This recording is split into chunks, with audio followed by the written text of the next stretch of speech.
Hello everyone.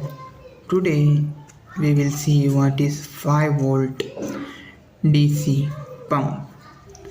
So in front of you is a 5 volt DC pump.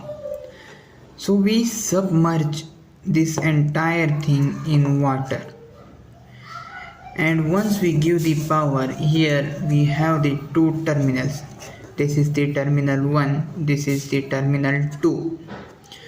So we connect one terminal to the signal and another terminal to the ground, and when we provide this signal, this pump will start.